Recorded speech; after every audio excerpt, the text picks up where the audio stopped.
యోహాను సువార్త 1వ అధ్యాయము 23వ వచనమండి. ప్రభు త్రోవ సరళము చేయుడి అని అరణ్యములో వెలుగెత్తి చెప్పు ఒకని శబ్దము అని చెప్పాను అనేది పరిగెత్తుకుంటూ వెళ్ళి ఈ దేవుని యొక్క గురించి సాక్ష్యం ఇవ్వటానికి దేవుడు యోహాన్ని వాడుకున్నాడు. ప్రక్క చెల్లుతముడా, సృష్టికర్త అయిన దేవుడు గురించి సాక్ష్యం ఇవ్వటానికి దేవుడు వాడుకున్నాడు.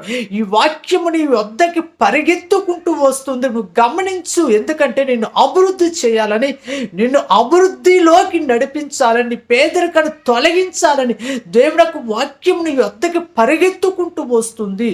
పరిశుద్ధుడా, ప్రేమగల తండ్రి, గల దేవా తండ్రి, నీ వాక్యం ద్వారా నీ బిడ్డలు దర్శించి ప్రతి ఒక్కరిని అభివృద్ధిలోకి నడిపించు. యేసు నామములో అడుగుచున్నాం తండ్రి, ఆమేన్.